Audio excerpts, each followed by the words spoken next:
Hello mga palangga, I hope everybody is happy and healthy. So, I love you guys. Kaya nga, andito na naman ako. Kabuhi na naman ang ating topic, no? Welcome to LB Amor Cares and yes, because I care, ito na naman. I've been suffering for GERD, gastroesophageal reflux disease, for over 10 years, siguro mga 15 years or so. So, marami na akong experience dyan. Maano na naman ako, ma-hospital, labas, hospital na naman, labas, hospital, labas, hospital, labas. Bakit? Because mag-collapse talaga ako. Mag-collapse talaga ako sa acid reflux, no? Basta sa hospital ako dadalhin. Tuwing uma-attack yan. And then, mag-throw up ako. Throw up to the truest meaning of throw up. No? So, hospital labas. And then, sabi ng gastroenterology, pero enterologist, mga expert sila dyan, kung sa kabuhi na ang pag-uusapan, so sabi niya, take this PPI for 2 weeks.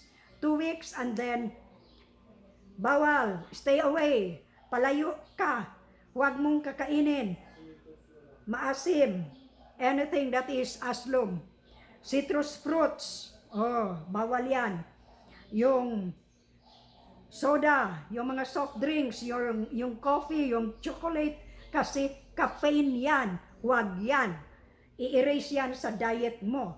At saka yung mga hot, yung maanghang, halang in Bisaya, no? Bawal yan. Kasi very sensitive ang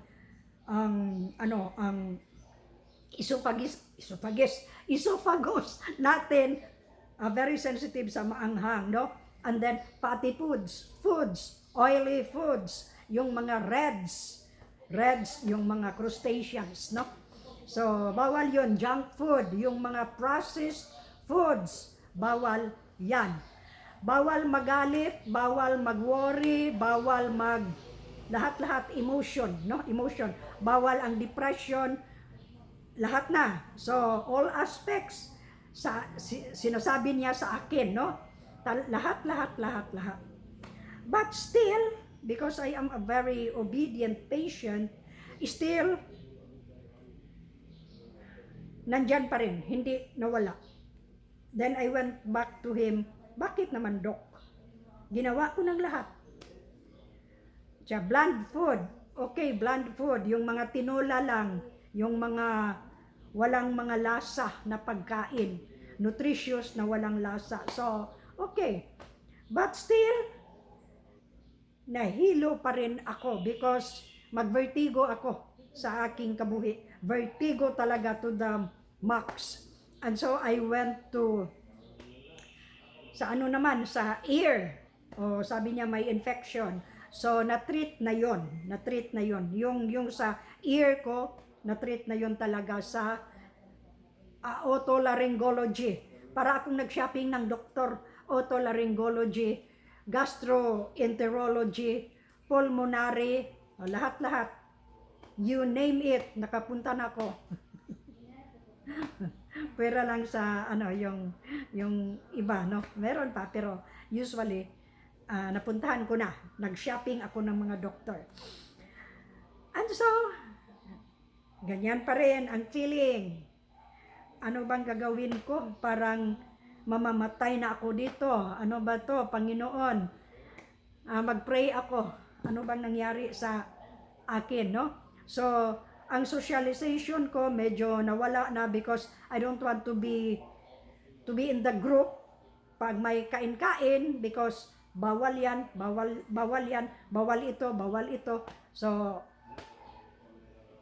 nag-isolate ako para walang problema sa aking acid reflux. But still, alam ko marami sa atin na still nag-suffer ng acid reflux. Until one day, yung kasambahay namin nagtanong sa akin, galing lang ako sa hospital noon. Sabi niya, nagpunta pa ako ng doktor, sabi ng doktor, or you take this medicine thrice a day for 2 months. Ano ba yan, Doc? Baka masira ang kidney ko. Tsag, hindi, ano ito. And so, religiously, nag-take ako ng yung medicine, no? Very popular medicine for vertigo. So, after 2 weeks, nahilo na naman ako. It's the hilo, no? Nahilo na naman ako. So, I stopped taking the medicine because, bakit ako nahilo? 2 weeks na, nahilo pa rin. So, what's the use? So, I stopped taking, no? And then, pag uwi ko sa bahay, sabi ng kasambahay namin, ano bang nangyari sa iyo, Inko? Masama ang pakiramdam ko. And siya, gikabuhi ka. Kasi in Bisaya, kakabuhi is the popular term. Gikabuhi ka. Inko, yes. Parang may dito, asim at saka musaka yan dito. O in Bisaya, yung going up, saka. No, the acid will make saka until here sa throat. Then heartburn, parang hindi na ako makahinga. Parang may heart attack na ako. And so I keep on coughing kahit na no apparent reason. Inuubo ako. Nag-hoarse voice na ako. O parang pagaw. Sa amin yan, sa Bisaya, pagaw. Yun bang parang may sore throat? O pagaw yan. Palagi na akong pagaw. Ano bang nangyari sa akin? Sabi ng kasambahay namin, baka gikabuhi ka. Kung yun na nga, kabuhi. Anong gagawin ko? And then suddenly, she pulled up my pants kasi naka-shorts ako, nakamaong, no? She pulled up my pants and sabi niya, huot kayo imong shorts. Oh, huot kayo imong shorts, no? Meaning, masikip ba yun? Yung very tight? Tight? Masikip, no? Masikip siguro. Correct me if I'm wrong. Masikip ang short pants mo, masyadong huot. Inko, anong, and then, siya yung kabuhi, musaka na paingon sa utok nimo. Kabuhi ka, paingon sa mong utok, makatralallara ba na, no? Jokingly, hindi siya nagbibiro. Talagang, siya sa amin, sa bukid, maraming natralala. Dahil dyan. So, sabi ko, anong gagawin ko? Siya, teka lang, kuha ako ng gunting. Anong gagawin mo sa gunting? Anong ginagawa niya? Iyanggi gunting, ang dire. With the scissor, ginupitan. Gupit ba yun? But hikat, slice, parang, hanggang dito lang. And then on the other side, pinutol rin niya, gigunting, yung ginunting niya. And so, ano naman, no? And then after that, siya, sige, magbihis ka, palitan mo ang shorts na yan sa shorts na ginuntingan ko. And so, obediently, I changed my shorts. Kita ninyo mga palangga. My problem talaga was solved within 5 minutes. Nawala talaga ang hilo ko. So, ang explanation niya, yung acid pala dito, pag naipit yan, pag tight clothing ang gamit natin, ang suot natin, yung underwear, yung shorts, yung acid, yan? Musaka, and then, yun, mahilo na naman kasi pagdating sa utak, wala, nahilo na talaga, no? So, I just would like to share this with you. Baka naman, hilig tayo sa mga body fitting na mga dress, no? Yung sobrang masikip, very tight. So I went back to my doctor, gastro, sabi niya, Oh, I forgot to tell you, tight-fitting clothes is not advisable sa mga GERD or kabuhi sufferer. Yung mga may acid reflux, bawal ang tight-fitting clothes. Just luag. Yung maluwag lang, maluwag, no? So, just like what I'm wearing, maluag talaga ito, no? Very comfortable, maluag talaga. So, since then, mga ano na siguro, 5 years na, hindi na ako nagsuffer ng vertigo. Vertigo. And then, acid reflux, nawala na talaga. Ano ang resolba sa aking acid reflux? Kasi may gallstone ako, naoperahan ako ng cholecystectomy. Tinanggal yung gallbladder, yun pala ang nakakos ng acid reflux ko. I just would like to make it clear na hindi lahat ng acid reflux dahil sa may gallstone tayo. Pero ang sa akin, dahil sa gallstone. Pare-pareho ang symptoms niyan. Sa gallstone, pag liver, kidney, UTI, yung anything na may bukol-bukol dito sa ano natin, sa stomach natin, pare-pareho ang symptoms. So, I advise you na magpa-ultrasound kay baka may gallstone kayo or kidney stones. Pare-pareho ang symptoms sa acid reflux. O yung ano ba yun, yung mag-burp na malakas talaga, nakakahiya. Pero wala tayong magagawa, no? So, yun, magpa-ultrasound. Go to your gastroenterology. Expert sila dyan, no? Ako, ang sharing ko based on my own experience lang talaga. Experience lang talaga. I can name all kinds of PPIs, proton pump inhibitor, pero kahit uubusin pa natin ang lahat na PPI, pag iba ang nasa gastro natin, say mga stones, mga cyst or mga mass, wala yan. Kaya ultrasound is the best. Or endoscopy. If we can have both, mas maganda yun, no? Para ma-check talaga. Maawa ako sa mga ano natin kasi, Nay, anong gagawin ko, Nay? Marami na akong video na nagawa tungkol dyan sa kabuhi.